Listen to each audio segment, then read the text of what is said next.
Southeast Georgia and the Lowcountry. This is WJCL 22 Morning News. See us now. Right now on WJCL 22 Morning News, the desperate search for an Uber driver police say shot a pregnant woman several times.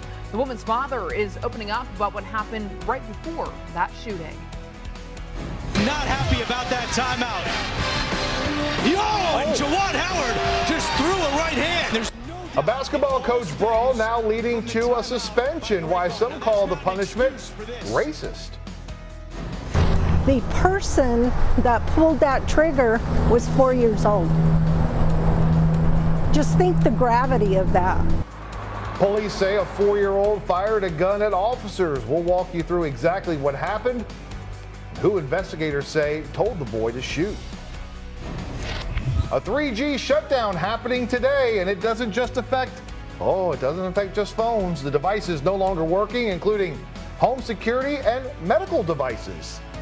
It is right now 6 o'clock on this Tuesday morning, and we are live in Midtown Savannah this morning at Tiedemann Park. Just gorgeous with all of those palm trees out there. We want to thank you so much for starting your day with us right here on WJCL 22. Good morning, everyone.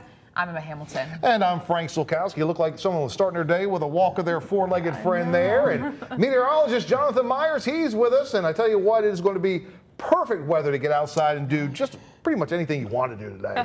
Absolutely right, Frank. Perfect weather not only today. If you missed today, even warmer weather is on the way throughout the rest of the work week. Let's get right to it this morning as you head out the door for school. If you do have to go back to school for today, maybe you had a long holiday weekend, also for work as well. Temperatures right now, most of us in the mid-upper 50s, like jacket weather to start the day, but short sleeves and shorts this afternoon. 78 later today. We'll see mid-60s after work, so fairly nice later this evening. Keeping the rain out of the forecast throughout the day. Had some rain overnight, mainly north of I-16, west of I-95. You can see that rain is mainly over with now, and see a little fog out there too. If you did pick up some rain yesterday, late yesterday afternoon and last night, may see some patchy dense fog from now up to about 9 o'clock. So here are the weather headlines. Pleasantly mild as we go through the afternoon, and tomorrow all the way through Friday, very close to maybe some record highs.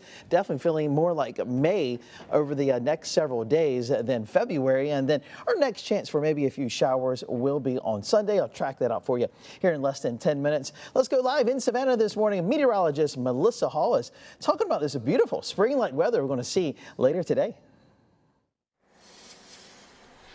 Yeah, Jonathan, heading out the door this morning. Maybe you had that 3-day weekend. You got President's Day off.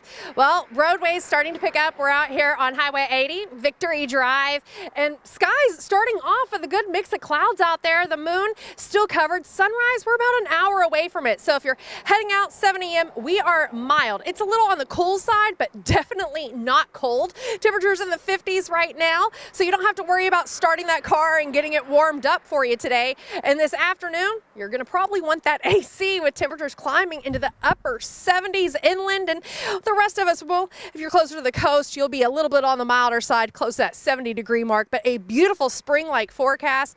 And if you like this, it just keeps coming. Those daytime highs getting close to that record. Like Jonathan mentioned, he'll have more about that in your certified most accurate forecast.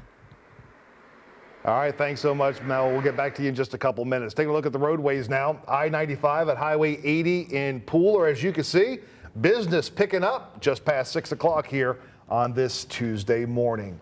Well, this morning, authorities in Atlanta scrambling to find an Uber driver police say shot a pregnant woman several times. According to WSB-TV in Atlanta, doctors were forced to deliver the baby early, and the newborn is in critical condition this morning. Police say the woman, who was 7 months pregnant, was shot Saturday in College Park. She's in the intensive care unit this morning. The victim's father told WSB it all started when the driver tried to pick up his daughter in a different car than what was shown on the app. That's when he said an argument started outside of her apartment. The Atlanta Journal-Constitution reports Uber confirmed that the suspect drove for the rideshare service at the time, but said that his account had been immediately deactivated. All new this morning, a 4-year-old boy fired a gun at police. Yeah, and officers say it's because his father told him to do it. It all happened at a fast food drive-thru near Salt Lake City, Utah. It started when the man got into an argument with a worker over his order. Police were called while they were arresting the man, who they say had a gun. Authorities say he told his 4-year-old son to use the gun to shoot police. This is a sad day for us because the person that pulled that trigger was 4 years old. Just think the gravity of that. A 4-year-old was told, we believe, by the father to pull the trigger and shoot a police officer. Thank God the officer was able to deflect. Now, the officer was hurt, but is expected to be okay. The 4-year-old and another child in the car are now in the care of social workers. Well, a high school football player shot during a road rage incident is expected to be having surgery today. Deputies say the Spartanburg High School junior and star quarterback Raheem Jeter was shot in the leg back on Friday night. In a Facebook post Sunday morning, Jeter's mom said it was a road rage incident. Deputies will not confirm that information as the investigation is still ongoing. Right now, Jeter is committed to play at West Virginia. Here, 77. Oh, see, and they're going at it. Oh, yeah. Howard and Guard are not happy right now. All new this morning, University of Michigan head basketball coach seen in this video fighting with another coach has been suspended. Juwan Howard is suspended for the rest of the regular season after this brawl broke out Sunday night. Now, we want to show you that the moment that sparked the suspension, you can see Howard throw a punch toward a member of the Wisconsin Badgers coaching team. Take a look here. Not happy about that timeout. And Juwan Howard just threw a right hand. There's no doubt it all stems from the timeout by Greg Gard. Now, that's not an excuse for this. But that is what Howard says he was upset that Wisconsin called a timeout with just seconds left of the game, even though Wisconsin had a big lead. Activists say officials ignored Wisconsin's coach antagonizing the fight. If Coach Gard would have walked by like coaches do all the time, and have went about his business, we would not be standing here right now. Right. So for us, for the University of Michigan to be issuing apologies without demanding apology from University of Wisconsin, we see that as racist. Yesterday, Howard was fined $40,000. He's been suspended for Michigan's final 5 games of the regular season.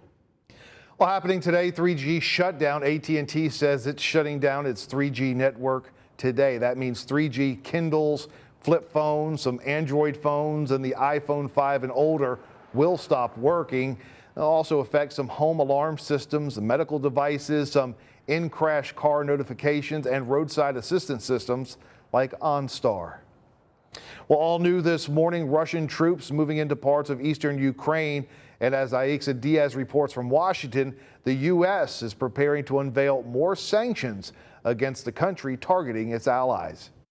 Frank, President Biden has issued an executive order prohibiting business dealings in those 2 Russian-backed areas of Ukraine, and more sanctions could be announced today. 3, 2. In this moment, no one can stand on the sidelines. A call for international unity. The UN Security Council holding an emergency meeting last night to address Russia's aggression toward Ukraine.